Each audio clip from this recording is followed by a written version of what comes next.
Here on the shores of Lake Lugu, which means dive into the waters in Chinese, lives one of the few remaining matriarchal societies on Earth. Almost 1,000 years ago, the Mosuo people settled here at the foot of the Himalayas. No one knows where they came from or why they came. Day dawns over the lake with prayers offered by Mosuo women. They dominate the culture as they have done for centuries.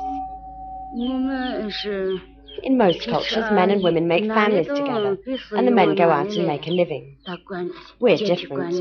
We're a matriarchal society. We, the women, are in charge.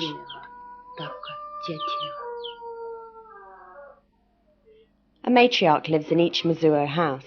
She's an elderly woman who decides the destiny of all the family members. Yashima is one such matriarch. At 65 years old, she's 5 children, 2 grandchildren, and smokes 80 cigarettes a day.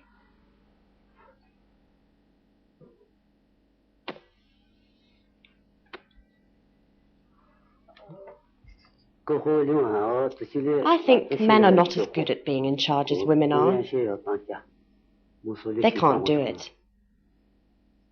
While women are in charge of everything, men only think about having fun. At home, Yashima has absolute power. She manages the money of every member of her family, even the adults. She manages what jobs each one of them does, even their love lives. Less than a year ago, the matriarch forbade one of the children to have a particular girlfriend. They need my permission.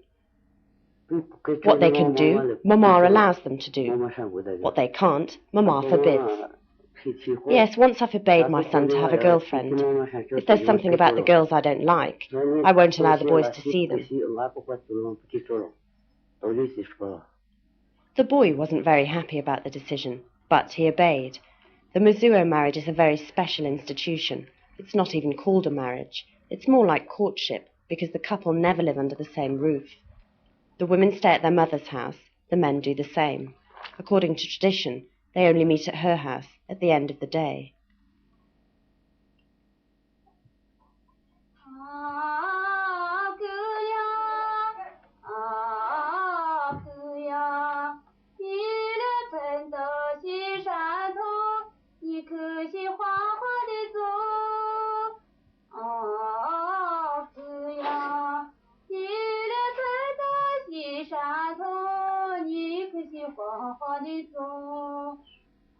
For years, Yashima has been repeating this ritual once or twice a week. He puts on his best suit and crosses the lake to go to the nearest village where his wife lives. It's called a visiting marriage.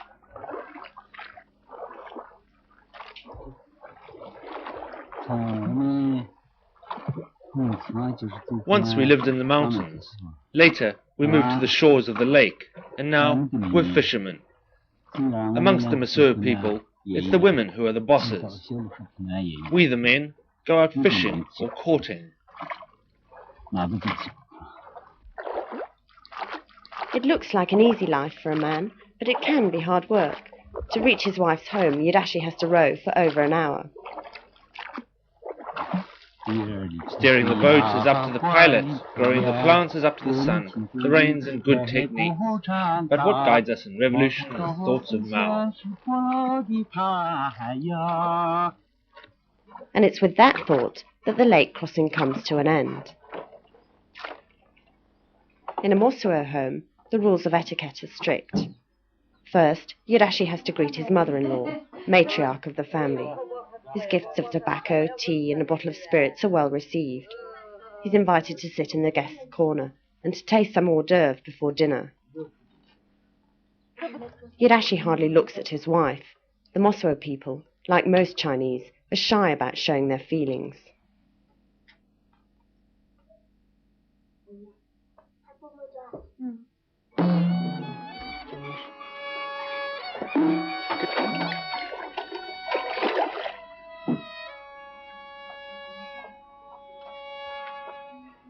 Dizhi, the youngest daughter of Yashima, is so shy she can hardly mention her husband, despite the fact that the relationship has received the blessing of her family and of the fact that they have a son.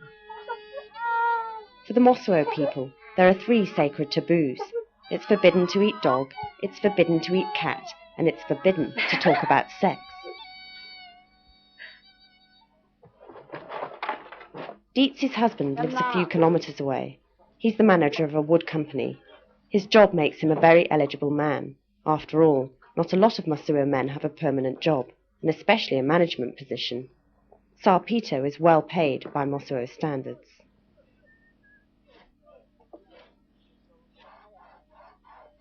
But like any good Mosuo man, he hands over all his earnings to his mother. Whenever possible, he goes to visit his wife, but it's not always easy to find the time. At this carpentry workshop, they work long and sometimes erratic hours. There are no days off.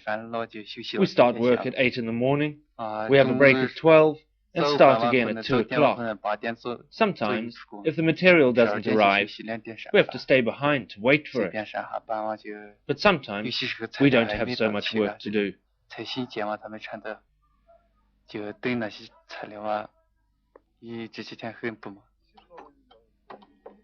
Sarpito doesn't see his wife more than once a week.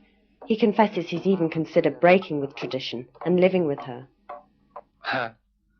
Yes, this is something to think about in the future, when our son is older. If she came over here, we'd spend more time together. But Dizhi disagrees. She appreciates the Mosuo customs. We don't argue if we're not together.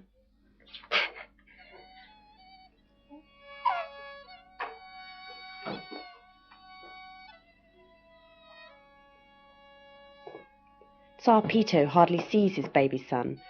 He's just 4 months old, but when he grows up, he'll never call Tsar daddy, because in the Mosuo language, there's no such word.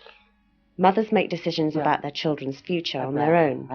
As far as education's concerned, they rely more on the support of their brothers than on their husbands. She only knows how to laugh. She's shy. She has never spoken to foreigners. But there are other reasons for all the shyness. Dizhi is not used to being in public with her husband. In 3 years of marriage, they haven't even been for a walk around the village. No, we rarely go out together in public. But it was in public that they met a few years ago. The Mosuo people like parties. Fire and dancing stir lonely hearts, and relationships blossom.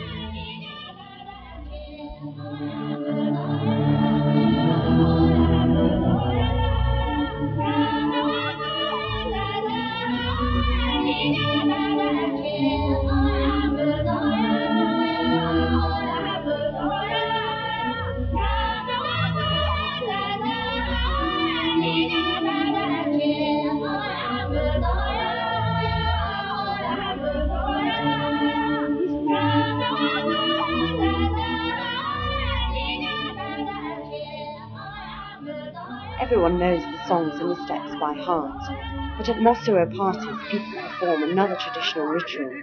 It's known as challenge singing, and the women usually start off in their distinctive tones.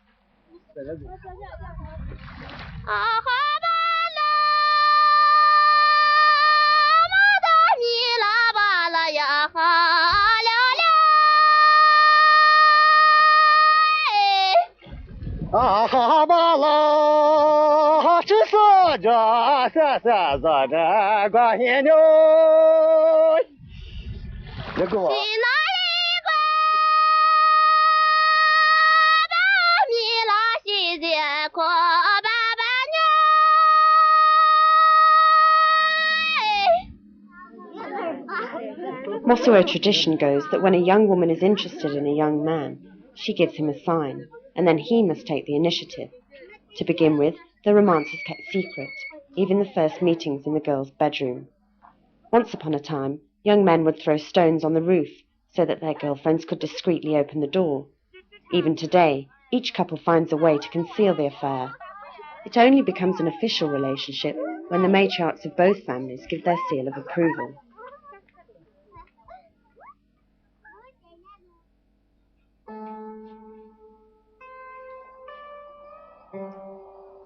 But even here, marriages don't last forever. In Mosuo villages, divorce is common, and in most cases, the women are the ones to take the initiative.